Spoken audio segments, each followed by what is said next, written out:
Hello, Typing Piper here. It is a great time to buy a gun. That is, if you can find one on the shelves to buy right now. Because either they're being removed from the store shelves, or everyone already bought them. Good luck. So if you haven't been paying attention to the news, there's a lot of talk about defunding the police, which I find amusing, considering that when schools are failing, they say they need more money. When other services are failing, they say they need more money. The police force, they're failing. We should stop giving them money. So in my own personal experience, I've had a lot of interaction with the police, and not in the way that you would think when somebody says that. For the last 15 years, I've lived in a lower income neighborhood. I've had potentially violent run-ins with neighbors and other people in the neighborhood. I've seen stabbings. I've had a girl shot in front of my house. First year I lived in that house, by the way. And then everyone says, "Oh, why don't you just sell it and move? Are you buying?" And yesterday of all days, only a few days after the last protest that I know of downtown, two guys were shot. Let's see here. Literally about 100 yards past that white building. So, yeah. That's a great idea. Let's get rid of the cops. So if things aren't bad enough, gun sales spiked with COVID-19. Because when you have a pandemic, shit gets real. It happens. It hits the fan. There's a lot of shit going around, and that freaked people out. Well, then with the protests were starting against the cops. People went out and bought guns. Then there was talk of defunding the police. And gun sales skyrocketed. So there are a lot of different things that are adding up right now. And of course, all the focus is on these protests and these calls to defund the police and equality and, I don't know, Communist Party. I mean, no, it's not the 1950s, is it? So things that we're ignoring along with these protests, nobody's planting crops. Well, that's not true around here. I've seen quite a bit of corn and soy planted, but hey, when you're a smaller farm and you're a dude in a tractor and you can do it all on your own, yeah, sure, that's getting done. But fruit farms, yeah, those depend a lot on manual labor. There's a lot of crops that rely on manual labor, and fortunately, we're not having a planting season like last year where there was an overabundance of rain and a hell of a lot of farmers couldn't plant corn or wheat or soy because it was constantly raining. It's like, what are they going to do? Just watch their seeds get flushed away in the erosion?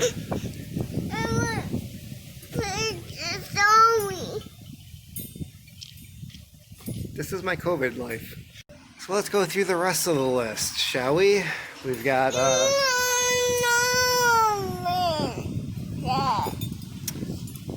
children stuck at home, no schooling. Yeah, that's going to be great for 20 years from now. Idiocracy. Check out that movie. National debt at a record high, 3.5 trillion. And she does not stop when I turn the camera on. It's only when the camera's off she stops doing that. And, oh yeah, tensions with China, Iran, Russia. I don't know. It looks like China and India are now having spats, looking at possible invasion of a Chinese army over Indian territory. Awesome! So yeah, there's a lot going on, and let's not forget COVID-19 because it seems like with the protests, everybody forgot about COVID-19. By the way, my the state that I live in, 9.6% fatality rate. Still, like shitty football team, shitty baseball teams, basketball teams. Even Italy's beating us on these numbers. So one thing that's been bugging me, and it hit home recently. I went to a store. I know, right? It's like, wait, you went out? You went outdoors? Like the outside world? I did. Because this antique shop that I haven't been to in probably 6 months was open. And I called ahead of time and I said, hey, are these really your hours? And they're like, yeah. And I said, so what does somebody need to do to, like, go there? And they're like, well, we'd like you to wear a mask, but we're not enforcing it. And I was like, that's kind of shitty. But at the same time, I was like, well, it's never that busy. It's very easy to social distance in this place. And if the staff is wearing a mask and I'm wearing a mask, I'm pretty safe when I'm checking out at the desk if I buy anything.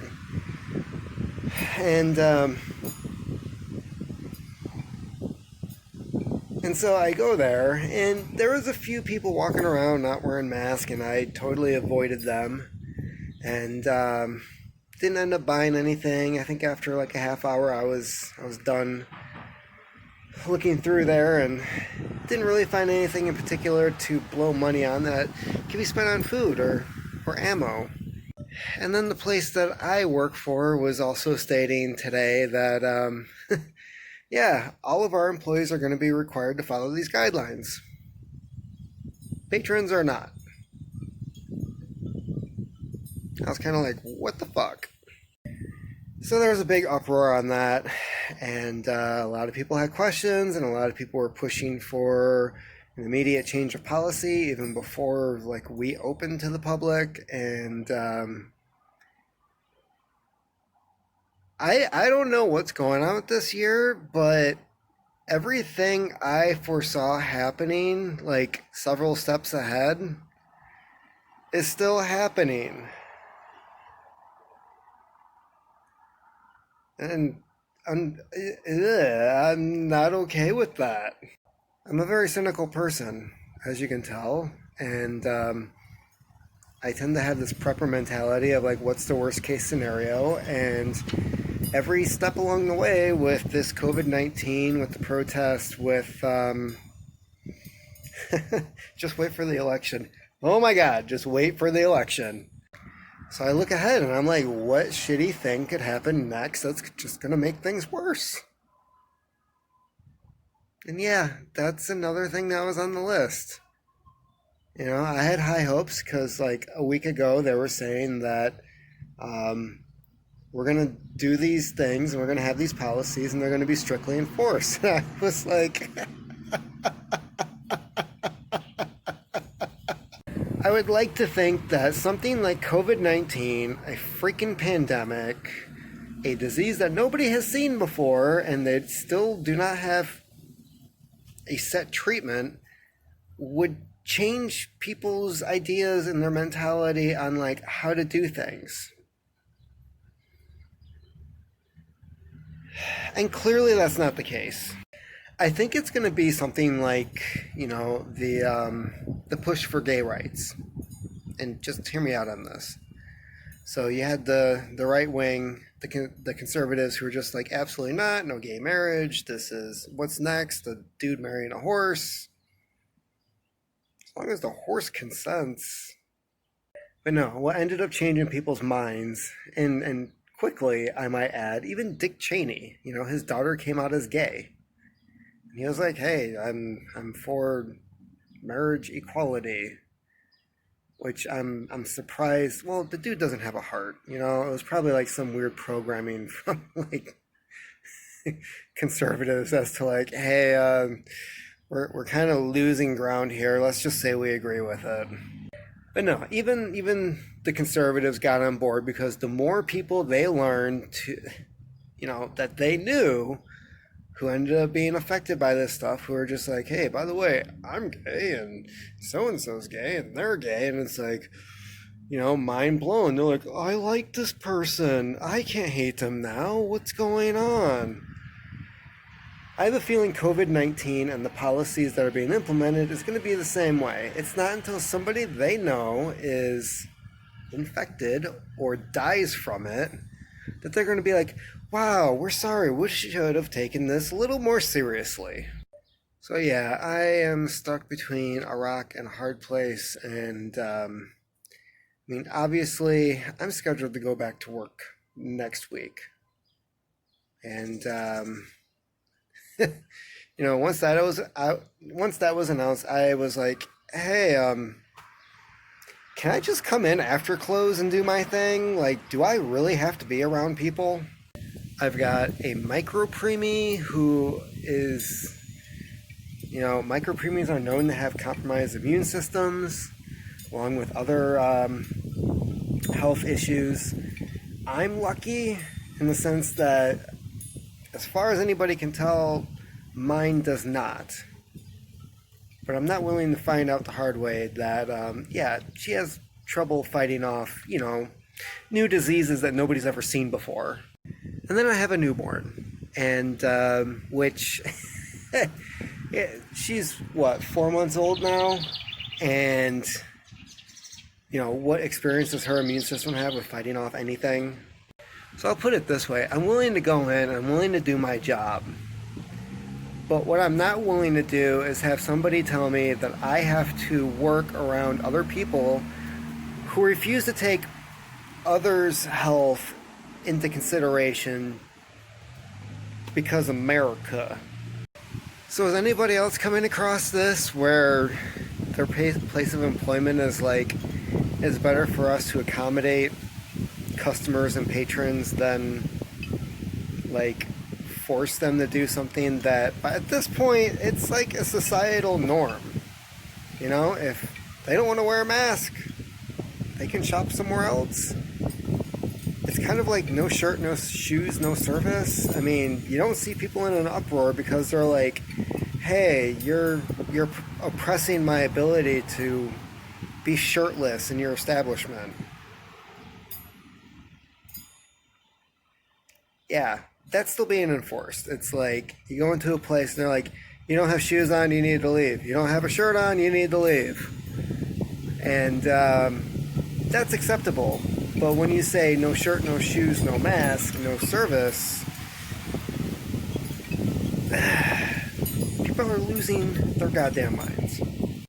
And as for these people who are like, hey, why is it acceptable for these people to protest, but you can't go to church, you can't go to your NASCAR religious rally, you can't go to the gym, you can't do all these things, but walking out in the street, crammed together in a giant herd with other people, and many of them are not wearing masks, we're okay with that. So, yeah, that's where I'm at today. If you can, if you're able, I would buy a gun. And, yeah, there needs to be a lot more discussions with this reopening thing, because these businesses that are just, I took it as my own personal responsibility to go to that antique store. It's I wanted to get out, I wanted to feel normal for a few seconds, but at the same time, I took everyone else's health into consideration in doing so, including my own. I was like, I'm going in here, and I realized I could, come face to face with somebody not wearing a mask, and when somebody else is making that choice for you, and keep in mind, this antique shop, it's an older middle-aged couple that they own it, they operate it, they are the ones who are behind the counter. During the hours of operation, they don't have any other employees, so they know what they're getting into. But for somebody else to make that choice for you, yeah, not really okay okay with that.